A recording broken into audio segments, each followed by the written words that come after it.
mon jardinier.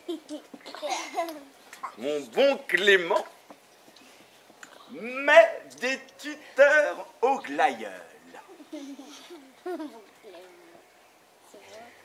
Cette année-là, les glaïeuls font triste mine.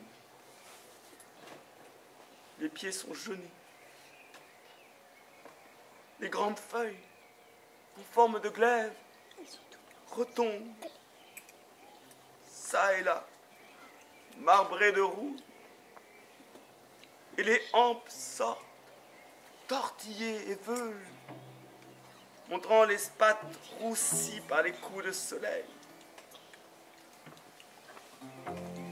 Cela désole mon bon Clément de voir ainsi dépérir, jour après jour, des fleurs qu'il a soignées lui-même, comme des enfants malades, et 12 points impurs, dirait monsieur Mézeroy. Et il soupire en mâchant des brins de raffia. Oh. Oh.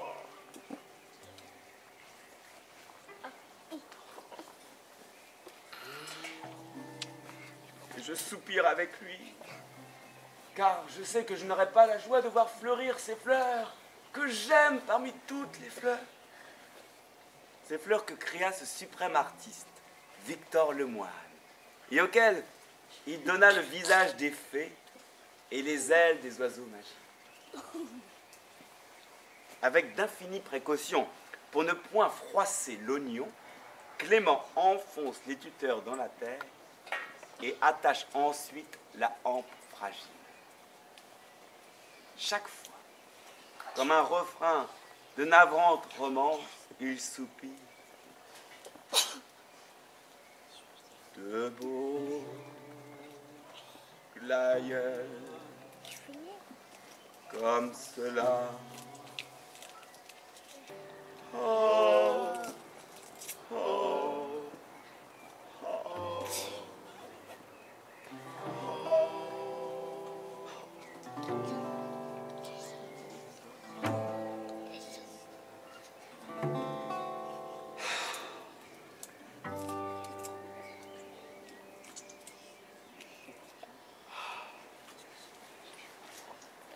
J'approuve chaleureusement en les répétant ces exclamations désolées.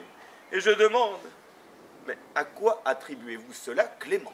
Oh, bah j'attribue. Ah, j'attribue. Ma foi, je n'en sais rien. Faut que le diable s'en mêle. Puis, ayant longuement considéré le sol, examiné les feuilles malades, gratté la terre au pied des tristes plantes, c'est pas de la verrue. La terre est parfaitement bonne, elle est douce, elle est meuble. Il y a un bon paillis, bien sain, bien joli.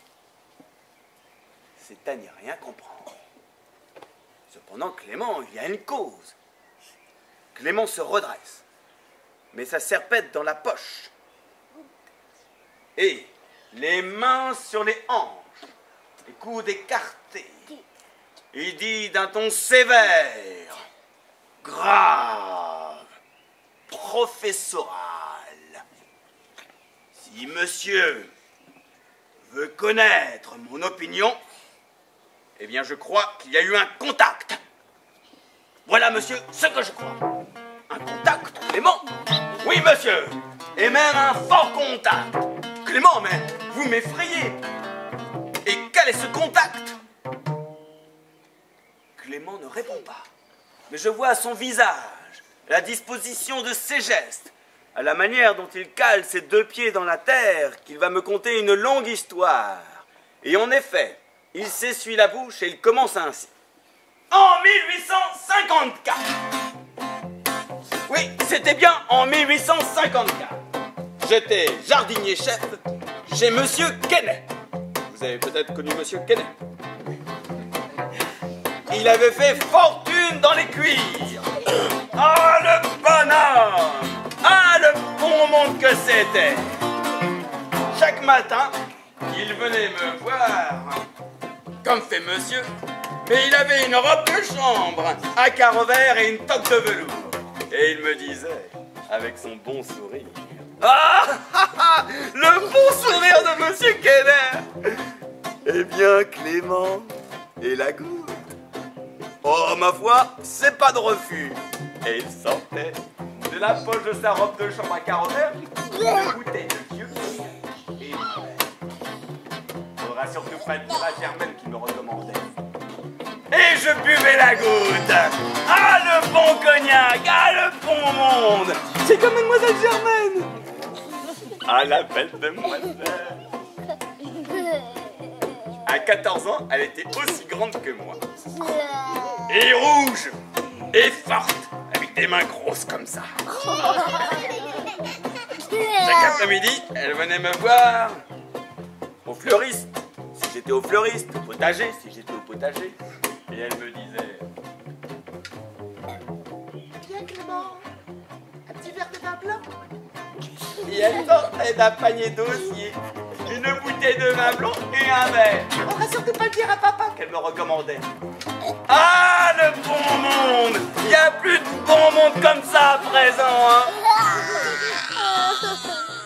La pauvre demoiselle. On l'a mariée à un muet. Non, non, paraît qu'elle en était très amoureuse. Et puis, c'est un bon type quand même, hein, riche.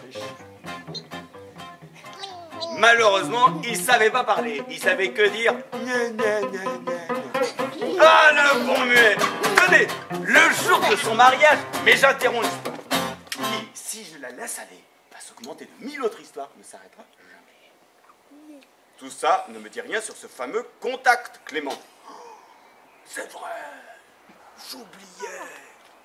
Mais quand je pense à Monsieur Canet et à Mademoiselle Germaine, ça me rappelle de ces choses, de ces bonnes choses à Dieu.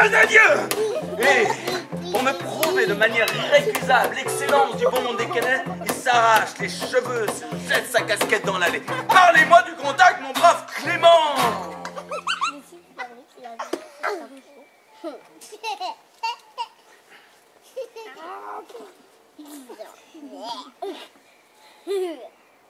Clément ramasse sa casquette et continue d'un ton plus calme. En 1854, Monsieur Quesnay fit venir de Belgique des boutures de pétunia. À cette époque, c'était une fleur très belle, très rare. Ah, la belle fleur! Fis-je en manière de protestation. Ah oui, monsieur n'aime pas les pétunias. Et n'empêche qu'en 1854, c'était une très belle fleur. Soit, Clément, continue. Je plante les boutures en corbeille. Il pousse. Il pousse. Ah, tout le monde était bien content. Du pays, on venait voir les pétunias pousser. Tout d'un coup, ils ne poussent plus.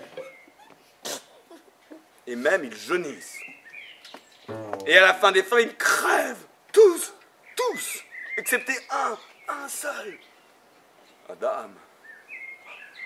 Monsieur Quesnay n'était pas content. Ni moi non plus, fichtre. Quelle pouvait être la cause de cela? Je me creuse la cervelle. Pas de vermine. Une bonne exposition. De la terre parfaitement bonne. C'était à devenir fou.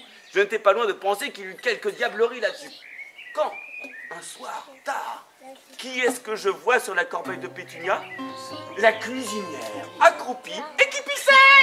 Et qui disait, ciao, voilà du madère, ciao, voilà du cami. Et cela faisait le bruit que fait la pluie qui sort d'une gouttière. Eh bien, le lendemain, le pétunia était jauni. Le surlendemain, il crevait de la même manière que les autres. Voilà ce que nous autres, jardiniers, nous appelons un contact en termes de métier.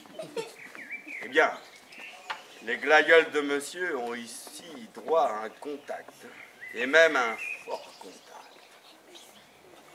Quelques secondes, un silence tragique se passe.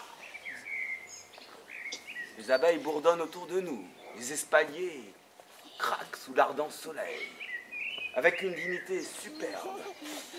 Clément enfonce ses tuteurs dans la terre et mâche un brin de raffia. Clément, monsieur, alors vous croyez que Julie Je ne sais pas, je ne l'ai pas vu, mais pour un contact, il y a eu un contact, ça j'en réponds. Et d'une voix rageuse, qu'accompagne un geste de colère. Je ne vais pourtant pas pisser dans son pot-au-feu, moi. Il va pisser. Il va pisser. Il va pisser. Il va pisser.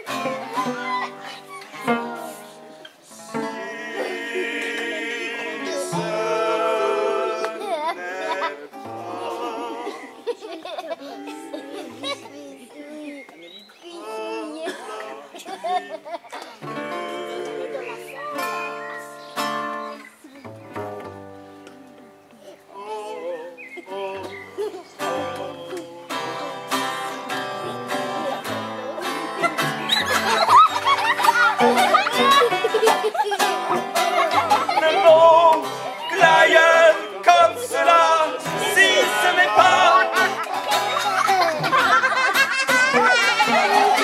Si ce n'est pas une calamité.